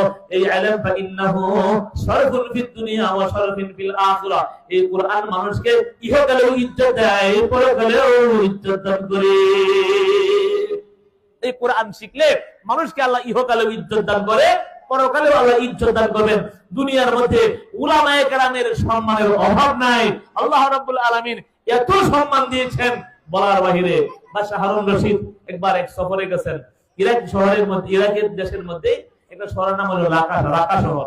ওখানে তিনি গেলেন, সরকারি কাজ করতে গেলেন। আমাদের দেশের নেতারা আসলে এলাকার মানুষ হুমড়ি খায়া পড়ে, সকলেই এসে জমা হয়, নেতা আসতে হবে। বন্ধুরা আমার, বাদশা হারুন রশিদ এক জায়গায় গেলেন, 15 দিন হয়ে গেছে। যারা সরকারি কর্মকর্তা কর্মচারী তারাই শুধু আসে সাক্ষাৎ করার জন্য, ভিন্ন কোনো মানুষ সাক্ষাৎ করার জন্য আসে না। বন্ধু, বাদশা বলে শহরে কি মানুষ নেই? কোনা আছে, কোনা আসে না কেন? ওরা কাজ কাম করিয়া খায়, তাদের দরকার আছে তারাই আসে, তাদের দরকার নাই তারা আপনার কাছে আসে না। 15 দিন বাদশা অবস্থান করলেন। 15 দিন পরে দেখলেন শহরের সমস্ত মানুষ বের হইয়া চলে যাইতেছে, কই জানি যায়। বন্ধুরা আমার, কারো মাথায় টুপি নাই, কারো জুতা হারায়া যায়। শহরের সমস্ত মানুষ দৌড়াদৌড়ি করতেছে। শহরের মানুষ দৌড়াদৌড়ি করে শহর থেকে বের হয়। ইস্তেমার মাঠে যেমন দৌড় পরে বীর হয়, শহরের বীরের মধ্যে এরকম বীর। বন্ধু, বাদশা হারুন রশিদ দোতলা থেকে দেখলো শহরের মানুষ বের হয়ে কোথায় যায়। এবার একজনকে জিজ্ঞেস করলো লোকজন যায় কোথায়। একজনের উত্তর দিল, একজন আলেম, তার নাম হলো আব্দুল্লাহ ইবনে মুবারক রাহমাতুল্লাহি আলাইহি। আব্দুল্লাহ ইবনে মুবারক রাহমাতুল্লাহি আলাইহি খুরাসান থেকে এই শহরে প্রবেশ করতেছে। এই লোককে সম্মান জানানোর জন্য, অভ্যর্থনা জানানোর জন্য দেশের সকল লোক বের হয়ে গেছে। আমাদের দেশে একজন আলেম আসবে, তার নাম মুফতি তকি উসমানী। নাম শুনছেন আপনারা? নাম শুনেন নাই? বলিয়ে কমে গেছে। মুফতি তকি উসমানী সাহেব, উনি পাকিস্তান থেকে আমাদের দেশে আসবেন। দেখবেন কত মানুষ এখানে আগমন করবে, বলার বাইরে অনেক লোক সমাগম হবে ইনশাআল্লাহ। তাকে দেখার জন্য অনেক লোক আসবে, অনেক লোক, যা বলার বাইরে। বন্ধুরা আমার, বাদশা হারুন রশিদ 15 দিন হয়ে গেল, দেশের বাদশা আসলো, দেশের মানুষ আশা করে না। আর একজন আলেমের জন্য দেশের সমস্ত লোক বের হয়ে চলে গেছে। বাদশা 2 জন লোককে পাঠাইলো, দেখো তো করোনা অবস্থা। তারা 2 জন দূত গেল, যাওয়ার পরে তারা খোঁজ খবর নিয়ে দেখলো যে খুরাসান থেকে আব্দুল্লাহ ইবনে মুবারক নামে একজন আলেম শহরে আসতেছে। মূলত এই লোকটাকে সম্মান জানানোর জন্য, অভ্যর্থনা জানানোর জন্য শহরের সমস্ত লোকজন বের হয়ে গেছে। বন্ধুরা আমার, বাদশা হারুন রশিদ তারা বিল্ডিং এর ভিতরে ছিল, বারান্দায় দাঁড়ায় দেখলো যখন হুজুর আসতেছেন আব্দুল্লাহ ইবনে মুবারক রাহমাতুল্লাহি আলাইহি। কেউ নাকি চুমা দেয়, কেউ মুসাফা করে, কেউ মুনাফা করার জন্য পাগল, কেউ সুতো ধরার জন্য পাগল। উনি তো তুতু পালাইলে তুতু নেওয়ার জন্য মানুষ পাগল হয়ে গেছে। বাদশার একটা বান্দি ছিল, বান্দি কয় বাদশার কথা কই, বলো। বান্দি বলতেছে, বাদশা গো, আপনাকে যারা সম্মান করে, আপনার অনিষ্ট থেকে বাঁচার জন্য সম্মান করে, কিন্তু উনাকে যারা সম্মান করে গো, তারা সম্মান করে আল্লাহকে খুশি করার জন্য। এই পৃথিবীর ভিতরে প্রকৃতপক্ষে বাদশা হলো উলামায়ে কেরাম। কথা বলেন, বাদশা এই পৃথিবীর ভিতরে একমাত্র সম্মানের অধিকারী হলো উলামায়ে কেরাম। আলেমদের সম্মানের সবচেয়ে বেশি। আপনাদেরকে মানুষ ইজ্জত করে ক্ষতি থেকে বাঁচার জন্য, অথবা কিছু পাওয়ার জন্য। আলেমদেরকে যারা সালাম দেয়, তারা সালাম দেয় আল্লাহকে পাওয়ার জন্য। আলেমকে যারা সালাম দেয়, তারা সালাম দেয় কিসের জন্য? আল্লাহকে পাওয়ার জন্য। উমর ফারুক রাদিয়াল্লাহু আনহু উনি বলছেন, আনিরফাউ ইলাইয়া কুল্লামান হামালাল কুরআন হাত্তা আলহিকাহুম ফিশরবি মিনাল আতা। উমর রাদিয়াল্লাহু তাআলা আনহু উনি ওনার জমানায় বলছেন, সমস্ত হাফেজের কোরআনের লিস্টি করো, আমার দেশে একজন মন্ত্রীর যে বেতন হয়, আমি হাফেজদেরকে সেই পরিমাণ বেতন নির্ধারণ করে দেব। আল্লাহু আকবার। আনিরফাউ ইলাইয়া কুল্লামান হামালাল কুরআন হাত্তা আলহিকাহুম ফিশরবি মিনাল আতা ওয়া আরসালাহুম বিল আফাক। উমর ফারুক রাদিয়াল্লাহু তাআলা তিনি বলেন, আমার কওমের লোকেরা, এই দেশের ভিতরে কতজন হাফেজ বসবাস করে, এদের একটা লিস্টি করো। হাফেজদের বেতন হবে এই পরিমাণ, একজন মন্ত্রীর যে পরিমাণ বেতন হয়। উমর ফারুক রাদিয়াল্লাহু তাআলা আনহু তখনকার জামানায় প্রত্যেকটা হাফেজের কোরআনের জন্য এই পরিমাণ বেতন নির্ধারণ করে দিয়েছে। আরসালাহুম ফিল আফাক ইউআল্লিমুনান নাসাল কুরআন, এদেরকে আমি দেশের গ্রামাঞ্চলে পাঠিয়ে দিব, তারা মানুষকে কুরআন শিক্ষা দিবে। কুরআন শিক্ষা, খায়রুকুম মান তাআল্লামাল কুরআন ওয়া আল্লামা, তোমাদের মধ্যে সর্বোত্তম ওই ব্যক্তি যে মানুষকে কোরআন শেখায় এবং কোরআন শিক্ষা দেয়। বন্ধুরা আমার, এইজন্য রাসূলুল্লাহ সাল্লাল্লাহু আলাইহি ওয়াসাল্লাম বলেছেন, উতলুবিল ইলমা, ইলম শিখো। এই ইলম মানুষকে ইহকালেও সম্মানিত করে, পরকালেও মানুষকে সম্মানিত করবে। বন্ধুরা আমার, পরকালের সম্মানটা হলো এরকম।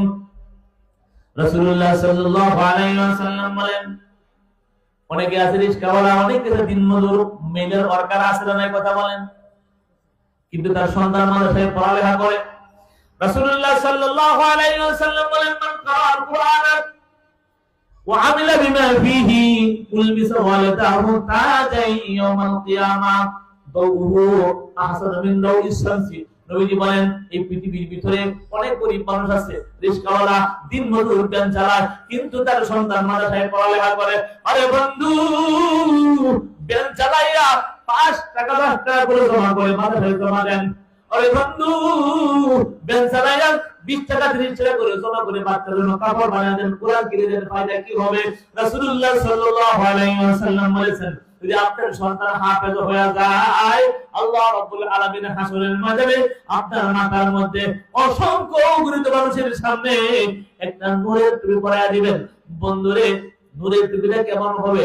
রাসূলুল্লাহ সাল্লাল্লাহু আলাইহি ওয়াসাল্লাম বলেন, সূর্যের যেমন আলো হয় তার চাইতেও কোটি গুণ বেশি আলো আপনার মাথা থেকে চমকাবে। মানুষজন জিজ্ঞেস করবে, গরিব মানুষ রিস্কা চালাই তো, কেন তার এত সম্মান? তখন বলা হবে, তার সন্তান মাদ্রাসায় পড়ে হাফেজ হয়েছিল, তার সন্তান আলেম হয়েছিল, যদিও সে রিস্কাওয়ালা, যদিও সে দিনমজুর, কিন্তু তার সন্তানকে দিন শিক্ষার জন্য, আল্লাহর কুরআন সংরক্ষণ করার জন্য হাফেজ বানাইছিল। এই জন্য আল্লাহ রাব্বুল আলামিন তার মাথার মধ্যে নূরের মুকুট পরায়া দিয়েছে। আর হাদিসের মধ্যে আছে, রাসূলুল্লাহ সাল্লাল্লাহু আলাইহি ওয়াসাল্লাম বলেন,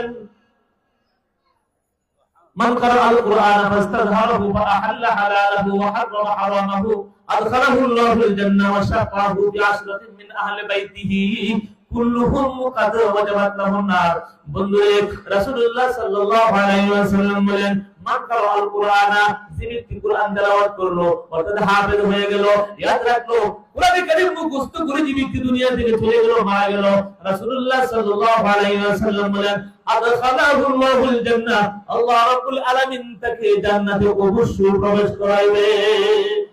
আপনার সন্তান মাদ্রাসায় পড়লে কোথায় যাবে? কথা বল না কেন? জান্নাতের ভিতরে যাবে। ওয়া শাফাআহু ফি আশরাতিন মিন আহলি বাইতিহি কুল্লুহুম কাদ ওয়াজাবাত লাহুন নার। বন্ধুরে, গুনাহ করতে করতে মুসলমান জাহান্নামের উপযুক্ত হয়ে গেছে, এরকম 10 প্রকারের মানুষ, তাদের সংখ্যা লক্ষ লক্ষ হবে। একজন হাফেজের কোরআন সুপারিশ করে জাহান্নাম থেকে জান্নাতে পৌঁছে দিবে। আর এক হাদিসের মধ্যে আছে, রাসূলুল্লাহ সাল্লাল্লাহু আলাইহি ওয়াসাল্লাম বলেন, ইউকাউলি সাহিবুল কুরআন ইকরা ওয়াত্তাকি ওয়ারাতিল কামা কুনতা তুরাতিলু ফিদ দুনিয়া ফা ইন্না মানজিলাকা ইনদা আখিরি আয়াতিন তাকরাউহা। নবীজি বলেন, যে ব্যক্তি দুনিয়ার মধ্যে হাফেজ হইল, আল্লাহ রাব্বুল আলামিন তাকে বলবেন, ইকরা, একটা একটা আয়াত পড়ো, ওয়াত্তাকি, উপরের দিকে উঠো, ইকরা ওয়াত্তাকি ওয়ারাতিল, দুনিয়ার মধ্যে তুমি যেমন হেলে দিলে পড়তে, এরকম হেলে দিলে পড়ো। আপনার সন্তান হাসখানে যায় দেখবেন, একবার এইদিকে নড়াচড়া করে, এইদিকে নড়াচড়া করে, এমনি ঝুঁকে ঝুঁকে কি করে কোরআন শরীফ পড়ে। আলহামদুলিল্লাহি রাব্বিল আলামিন আর রহমানির রহিম মালিকি ইয়াউমিদ্দিন ইয়্যাকা না'বুদু ওয়া ইয়্যাকা নাস্তাঈন, এমনি বলে না? আল্লাহ বলবেন, দুনিয়ার মধ্যে তুমি যেমন হেলতে দুলতে, আজকেও তুমি হেলো দুলো আর তেলাওয়াত করে উপরের দিকে যাও। ফা ইন্না মানজিলাকা ইনদা আখিরি আয়াতিন তাকরাউহা। রাসূলুল্লাহ সাল্লাল্লাহু আলাইহি ওয়াসাল্লাম বলেন, তার তেলাওয়াত যেখানে যায় শেষ হবে, জান্নাতের ওই জায়গায় তার ঠাঁই হবে। আল্লাহু আকবার বলেন। বন্ধুরা আমার, দুনিয়ার মধ্যে কিছু কিছু লোক ছিল মাদ্রাসা পড়া পছন্দ করে না, মাদ্রাসা পড়া তার কাছে ভালো লাগে না। 5 তলা 10 তলা বিল্ডিং বানাইছে, আর বাচ্চারে দুনিয়াবি শিক্ষায় শিক্ষিত করছে, কোরআন শরীফ পড়তে পারে না। ওরা ওই দিন থাকবে হাসরের ময়দানে, সবাই দেখবে, কেউ বাকি থাকবে না, প্রত্যেকেই দেখবে এদের মর্যাদা কি। ও বন্ধু, মরার পরে সবকিছু পরিষ্কার হয়ে যাবে, প্রত্যেকের চোখ খুলে যাবে, এখানে পড়লে কি ফায়দা আল্লাহ ওই দিন দেখাইবেন। দুনিয়ার মধ্যে কিছু লোক তারা মাদ্রাসাকে পছন্দ করতো না, নিজের সন্তানকে মাদ্রাসায় দেয় নাই। এই দিন তারা যখন দেখবে রিস্কাওয়ালার ছেলে, দিন মজুরের ছেলে, ব্যাংক চালকের ছেলে, পাহারাদারের ছেলে এরকম পড়তেছে আর উঠতেছে, লিফটের মধ্যে পড়তেছে আর উঠতেছে, ওই দিন তারা বলবে ইয়া লাইতাহা কানাতিল কাদিয়া, ইয়া লাইতাহা কানাতিল কাদিয়া। কিছু কিছু লোক দুনিয়ার মধ্যে আছে, মাঝে মাঝে কয় হায় হায় রে, এটা কেন দেখলাম, এরকম দেখার আগে মরলাম না কেন? কয় কি কয়টা কথা বলেন, এটা কেন দেখলাম, দেখার আগে মরলাম না কেন? ওই দিন বন্ধুরে উলামায়ে কেরামের সামনে গিয়া দুনিয়া দাদা বলবে ইয়া লাইতাহা কানাতিল কাদিয়া, হায় হায় রে কি দেখলাম, আমার কাছে ড্রাইভার, আমার ঘরের পাহারাদার, তার সন্তান কোরআন কারীমের তেলাওয়াত করে আর উপরের দিকে উঠে হায় হায় রে আমার মরণই কেন শেষ হয়ে গেল না। এটা দেখার আগে মরতে হবে, এটা দেখার আগে মরতাম। ইয়া লাইতাহা কানাতিল কাদিয়া মা আগনা আন্নি মালিয়া, হায় হায় রে আমার মাল কোথায় গেল, আমি না 5 তলা বাড়ি বানাইলাম, 10 তলা বিল্ডিং তৈরি করলাম, আমার মাল কোথায় গেল, হালাকান্নি সুলতানিয়া আমার মাতবরি কোথায় গেল, কোথায় গেল হুন্ডা বাহিনী, কোথায় গেল গুন্ডা বাহিনী, হায় হায় রে আমার তো সব কিছুই ধ্বংস হয়ে গেছে। ওই দিন আফসোস করবে, আফসোস করতে করতে নিজের ডান হাত কামড়ে খাইতে খাইতে মুগল পর্যন্ত খেয়ে ফেলবে, বাম হাত কামড়ে খাইতে খাইতে মুগল পর্যন্ত খেয়ে ফেলবে, কিন্তু আফসোস আর শেষ হবে না। আল্লাহ বলেন ওই দিন আফসোস করলে লাভও হবে না, লাভ হবে কি কথা বলেন? এখনই সময়, এখনই কি সময়। বন্ধুরা, সাহাবায়ে কেরাম বহুত কষ্ট করছেন, রাসূলুল্লাহ সাল্লাল্লাহু আলাইহি ওয়াসাল্লাম বহু কষ্ট করে এই দিন আমাদের জন্য রেখে গেছেন। বন্ধুরা আমার, তারা যে কষ্ট করছেন সেই কষ্টের কোনো তুলনা হয় না। বন্ধুরা আমার, সাহাবায়ে কেরাম এত কষ্ট করছেন বলার বাইরে। আমিরুল মুমিনিন ওমর ফারুক রাদিয়াল্লাহু তাআলা কত বড় সাহাবী ছিলেন, ওর তো পৃথিবীর শাসক, ওর তো পৃথিবীর শাসক ওমর ফারুক রাদিয়াল্লাহু তাআলা। মুসলমানরা যখন ফিলিস্তিন বিজয়ী করলেন, ফিলিস্তিন যখন বিজয়ী করলেন, ফিলিস্তিনে যখন বিজয়ী করেন, তখন তার আমির ছিলেন আবু উবাইদা ইবনুল জাররাহ রাদিয়াল্লাহু তাআলা।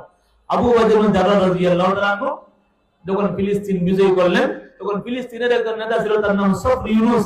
সে বলল যতক্ষণ পর্যন্ত আমরা আত্মসমর্পণ করব না, ততক্ষণ পর্যন্ত ওমর ফারুক রাদিয়াল্লাহু তাআলা আমিরুল মুমিনিন এখানে না আসবেন। শর্ত আরোপ করল ওমর ফারুক রাদিয়াল্লাহু তাআলা যতক্ষণ পর্যন্ত এই জায়গায় না আসবেন, ততক্ষণ পর্যন্ত আমরা আত্মসমর্পণ করব না। খলিফাতুল মুসলিমিন ওমর ফারুক রাদিয়াল্লাহু তাআলা যদি আমাদের কাছে আসেন, বাইতুল মুকাদ্দাস আসেন, তার কিছু বৈশিষ্ট্য তওরাত, ইনজিল, জবর, পূর্ববর্তী আসমানি কিতাব শুরু করেছি, যদি ওমর ফারুক রাদিয়াল্লাহু তাআলা এখানে আসেন, তাহলে আমরা তার কাছে সারি অর্পণ করব, তার কাছে শর্ত করে আমরা সকলেই তার কাছে সারেন্ডার হয়ে যাব। বন্ধুরা আমার, আবু উবাইদা ইবনুল জাররাহ রাদিয়াল্লাহু তাআলা ওমর ফারুক রাদিয়াল্লাহু তাআলা এর কাছে চিঠি লিখলেন। চিঠির মধ্যে উল্লেখ করলেন ইয়া আমিরুল মুমিনিন, এদেরকে আমরা আবদ্ধ করেছি, মারলে আর কি হবে? ইয়া আমিরুল মুমিনিন, এখন 16 হিজরি, এটা 16 হিজরি ঘটনা। ইয়া আমিরুল মুমিনিন, আপনি যদি কষ্ট করে এখানে আসতেন, তাহলে এই লোকগুলো ইসলাম ধর্ম গ্রহণ করে মুসলমান হয়ে যাইতো। বন্ধু, ওমর ফারুক রাদিয়াল্লাহু তাআলা লোকজন মুসলমান হবে, বাইতুল মুকাদ্দাস বিজয় হবে, এই জন্য ওমর ফারুক রাদিয়াল্লাহু তাআলা পরামর্শ করলেন, সিটি পাওয়ার সঙ্গে সঙ্গে পরামর্শ করলেন যে কোনো মূল্যে হোক ফিলিস্তিন যেতে হবে। মদিনা থেকে ফিলিস্তিন অনেক দূরে, তখন তো গাড়ি ছিল না, ইচ্ছা করলে যাওয়া যায় না। ওমর ফারুক রাদিয়াল্লাহু তাআলার সাথে অনেক লোক যাইতে চাইলেন, কিন্তু ওমর বলেন না না না, আমি অর্ধ পৃথিবীর শাসক, আমি একজন মাত্র গোলাম নিয়ে সফর করব। রাষ্ট্রীয় সফরে, রাষ্ট্রীয় খরচে এত লোক বিদেশ যাওয়ার দরকার নাই। কয়জন যাবে? একজন আর একটা গোলাম। সফর করতে একজন গোলাম আর হইল ওমর ফারুক রাদিয়াল্লাহু তাআলা। সফরের সামানা হইল একটা উট, করা উট ভাই, মানুষ দুইজন, উট হইল একটা। ওমর ফারুক রাদিয়াল্লাহু তাআলা সফরের প্রস্তুতি গ্রহণ করলেন, গ্রহণ করিয়া মদিনা থেকে বের হইলেন, শহরের বাইরে গেলেন। বাইরে যাওয়ার পরে শহরের যখন থেকে বের হয়েছেন, তখন তিনি ছিলেন উটের উপরে আর গোলাম ছিল নিচে। উটের লাগাম ধরে ধরে টেনে টেনে নিয়ে গেছিল। বন্ধু, উমর ফারুক রাদিয়াল্লাহু তাআলা আনহু যখন শহরের বাইরে গেলেন, বাইরে যাওয়ার পরে গোলামকে বললেন, গোলাম রে নামো। নামার পরে বললেন, গোলাম একটা পরামর্শ করি, সফর অনেক দূরের, বাহন মাত্র একটা। বাহন কয়টা কথা বলেন? বাহন হলো একটা। যদি আমরা উভয়েই বাহনের উপর সওয়ার হই তাহলে বাহনের উপর জুলুম করা হলো, আর যদি আমি একা সওয়ার হই, তুমি হাঁটিয়া যাও, তোমার উপর জুলুম হবে। আর তুমি গোলাম যদি সওয়ার হও আর আমিও হাঁটিয়া যাই, আমার উপর জুলুম হয়। কথা বলেন সঠিক না বেঠিক? আর যদি দুইজনেই হাঁটিয়া যাই, মানুষ আমাদেরকে ব্যাক করে বলবে। আমার একটা সিদ্ধান্ত মনে হয়েছিল। কি সিদ্ধান্ত? যদিও আমি আমিরুল মুমিনিন, একটা ফয়সালা করলাম। ফয়সালা হলো আমি প্রথম সওয়ার হব, তুমি উটের লাগাম টানবা। কিছু দূর যাওয়ার পরে আমি লাগাম টানবো, তুমি সওয়ার হইবা। আর কিছু দূর যাওয়ার পরে আমাদের আর কিছু দূর যাওয়ার পরে উট খালি যাবে, আমরা দুইজন হাঁটবো। গোলাম কয়, এটা কি করে সম্ভব? আপনি আমিরুল মুমিনিন, আপনি হইলেন এত বড় শাসক, অর্ধ পৃথিবীর শাসক আপনি, আর আপনি লাগাম টানবেন আর আমি গোলাম গাড়িতে সওয়ার হব? কথা বুঝতেছেন নি? আমিরুল মুমিনিন, এটা কি করে সম্ভব হয়? উমর ফারুক রাদিয়াল্লাহু তাআলা বলেন, এইটাই সিদ্ধান্ত। গোলাম, তুমি গোলাম হইছো একজন, উট হইলো একটা। যদি আমি সওয়ার হই, তুমি সারা পথ হাঁটিয়া যাও, তোমার উপর জুলুম করা হবে। আর যদি তুমি সওয়ার হও, আমি হাঁটিয়া যাই, তাও তুমি বরদাস্ত করবে না, আমার উপর জুলুম হয়। বন্ধু, আর দুইজন যদি আরোহণ করি, উটের উপর জুলুম হয়। আর যদি দুইজন হাঁটিয়া যাই, তাহলে মানুষ আমাদেরকে ব্যাক করে বলবে। দরকার নাই, আমি আগে সওয়ার হব, তুমি লাগাম টানবা। কিছু দূর যাওয়ার পরে আমি লাগাম টানবো, তুমি সওয়ার হইবা। আর কিছু দূর যাওয়ার পরে দুইজনেই হাঁটিয়া যাবো, উট বিশ্রাম করবি। এই সিদ্ধান্ত করে না মানার কোনো উপায় নাই। উমর ফারুক রাদিয়াল্লাহু আনহু বললেন, এটা মানতে হবে। বন্ধুরা আমার, উমর ফারুক রাদিয়াল্লাহু আনহু সওয়ার হইলেন, পালাক্রমে যাইতে আরম্ভ করলেন। তারা যখন জায়গা পর্যন্ত পৌঁছে গেলেন, বন্ধু, একজন আমিরুল মুমিনিন, অর্ধ পৃথিবীর শাসক, এক দেশ থেকে আরেক দেশে সফর করতে যায়, হাজার হাজার লোক নিয়ে যায় নাই, সরকারি কোনো মাল খরচ করে নাই। ইচ্ছা করলে 2-3টা উট নিতে পারতেন, একটা মাত্র উট নিয়ে গেছেন। বন্ধুরে, উমর ফারুক রাদিয়াল্লাহু তাআলা আনহু যখন ফিলিস্তিন দিয়ে বসলেন, শাম দেশে দিয়ে ফিলিস্তিন দিয়ে বসলেন, ওখানে যাওয়ার পরে মুসলমানরা সাক্ষাৎ করতে আসলেন। আবু উবাইদা ইবনে জাররাহ রাদিয়াল্লাহু তাআলা আনহু উপরের দিকে তাকাইছেন, তাকায় দেখে পায়ে মানে ফরম লাগানো। ফরম দেখছেন আপনারা? এই ফরম দেখেন? ফরম কাট দেবা না কাটে, মুরব্বিরা বলে দেব ফরম কারে কয়। এটার মধ্যে কোনো পিতা মিতা নাই, পায়ের মধ্যে ফরম। বন্ধু, লুঙ্গি একটা সিরা পাড়া, লুঙ্গির মধ্যে তালি লাগানো, যে কাপড়ের লুঙ্গি কাপড়ের না, ভিন্ন ভিন্ন কাপড়ের তালি দেওয়া। বন্ধুরে, জামার ভিতরে পট্টি দেওয়া। বন্ধু, আবু উবাইদা ইবনে জাররাহ রাদিয়াল্লাহু তাআলা আনহু বলেন, ইয়া আমিরুল মুমিনিন, ফিলিস্তিনের লোকেরা বড় সম্মানিত, বড় বড় নেতা। আমিরুল মুমিনিন, ফিলিস্তিনের লোকেরা আপনাকে বড় সম্মান করে, আপনাকে বড় ভয় করে, আপনার কথা শুনলে থরথর করে কাঁপে। আর এই ফরম পাও দিয়া, লুঙ্গি পরিয়া তারা জামা নিয়ে গেলে এদের কাছে আমাদের সম্মান থাকি না। কে বলছে? আবু উবাইদা ইবনে জাররাহ রাদিয়াল্লাহু আনহু বলে, ইয়া আমিরুল মুমিনিন, কি করে সম্ভব? এগুলো নিয়ে গেলে মানুষ কি বলবে? বন্ধুরা আমার, উমর ফারুক রাদিয়াল্লাহু তাআলা আনহু বলেন, আবু উবাইদা রে, তুমি ছাড়া ভিন্ন কোনো মানুষ এমন কথা বললে দেখতা কি করতাম? আবু উবাইদা রে, ইন্না কুন্না আদাল্লা কওমিন ফাআযানাল্লাহু বিল ইসলাম ফামাহমা নাতলুবুল ইজ্জা বিগাইরি মা আ'আযানাল্লাহু বিহি আযানাল্লাহ। হে আবু উবাইদা ইবনে জাররাহ, আমরা ছিলাম অপদার্থ, আমরা ছিলাম নাপাক, আমরা ছিলাম লাঞ্ছিত, আমরা ছিলাম বঞ্চিত। ইসলাম জন্মগ্রহণ করার কারণে আল্লাহ রাব্বুল আলামিন অর্ধ পৃথিবীর শাসক বানায়া দিয়েছে। আল্লাহু আকবার। আরে বন্ধু, উমর কয় ইন্না কুন্না আযাল্লা কওমিন, আমরা ছিলাম লাঞ্ছিত, অপদস্থ, আমাদের কোনো পরিচয় ছিল না, মানুষ আমাদেরকে চিনতো না। ইসলাম ধর্ম গ্রহণ করার কারণে সারা পৃথিবীর সমস্ত মানুষ আমাদেরকে চিনে। আরে বন্ধু, এই পৃথিবীর ভিতরে আমাদের ইসলাম কায়েম হয়, দেখবেন সারা পৃথিবীর কাছে ইসলামের একটা মানচিত্র হয়ে যাবে। বন্ধুরা আমার, বন্ধুরা আমার, উমর কয় ইন্না কুন্না আযাল্লা কওমিন, আমরা ছিলাম লাঞ্ছিত, অপদস্থ, অপদার্থ, কেউ আমাদেরকে চিনতো না। ফাআযানাল্লাহু বিল ইসলাম, ইসলাম ধর্ম গ্রহণ করেছি, সারা পৃথিবীর মানুষ আমাদেরকে চিনে। যদি ইসলাম ছাড়া ভিন্ন কোন পথে, ভিন্ন কোন ধর্মে আমরা সম্মান তালাশ করি রে, তাহলে আল্লাহ রাব্বুল আলামিন ইজ্জতের পরিবর্তে বেইজ্জতি করে দিবে। কথা বল না কেন? ও বন্ধু, উমর ফারুক রাদিয়াল্লাহু তাআলা আনহু যাইতে আরম্ভ করলেন। যখন তারা ওই ফিলিস্তিন বাইতুল মুকাদ্দাসের কাছাকাছি চলে গেলেন, চলে যাওয়ার পরে ওখানে যে ছিলেন, যিনি প্রধান ছিলেন, তার নাম হলো সফরি ইউনুস। ওয়া দাখালাল গোলাম রাকিবান ওয়া আমিরুল মুমিনিন ইয়ামশি আলা কাদামাই, উমর ফারুক রাদিয়াল্লাহু তাআলা উটের লাগাম টানতেছেন, আর উনার যে গোলাম, সেই গোলাম উটের উপর সওয়ার হয়ে আছে। ও বন্ধু, এই পৃথিবীর ভিতরে একটা মাত্র নজির স্থাপন করে গেছেন উমর ফারুক রাদিয়াল্লাহু তাআলা আনহু। মুসলমানরা কেমনে দেশ শাসন করে, মুসলমানরা কেমনে দেশ চালায়। ও বন্ধু, গোলাম তাই কি হয়েছে, তার কি কষ্ট হবে না? যদি রোদের মধ্যে, গরমের মধ্যে হাঁটিয়ে হাঁটিয়ে যায়, আর একজন মানুষ উটের উপর সওয়ার হয়ে যাবে, এত আরাম ইসলাম পছন্দ করে না। আমাদের দেশের নেতারা কোন জায়গায় গেলে দেশকে এলাকার গাড়ি ঘোড়া রাস্তাঘাট সব বন্ধ করে তারা যায়, তারা মানুষের কষ্ট দুঃখ দুর্গতি সম্পর্কে কিছুই বলতে পারে না।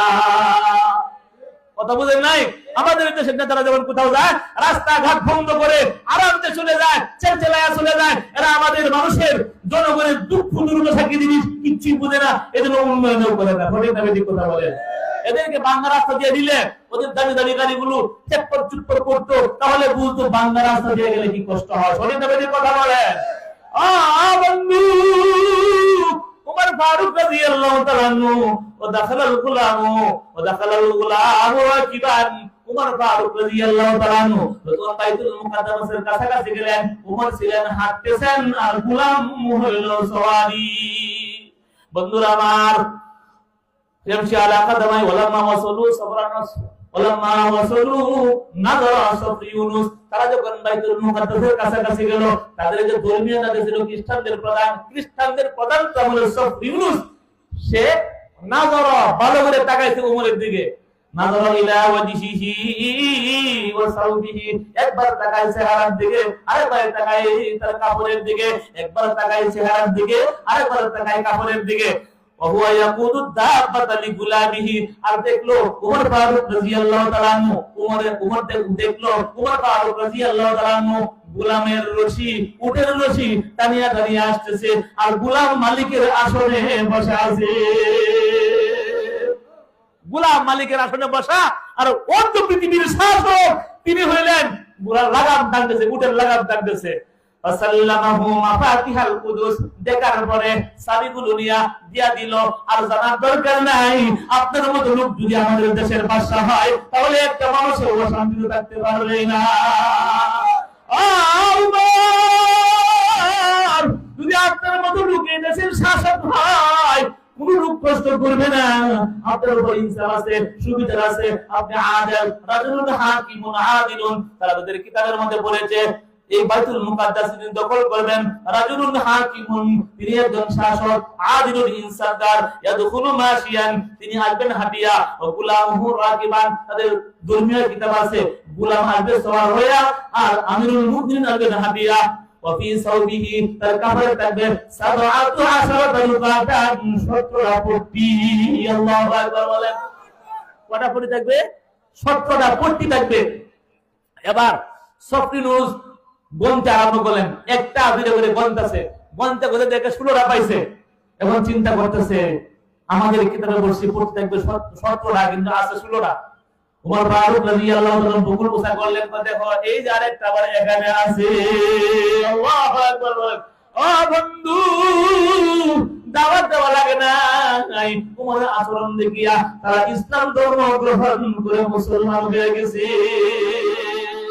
ও বন্ধু, ইসলামের ভিতরেই শান্তি, ইসলামের ভিতরেই সবকিছু আছে। ইসলাম যারা মানবে ইহকালেও সফল, পরকালেও সফল।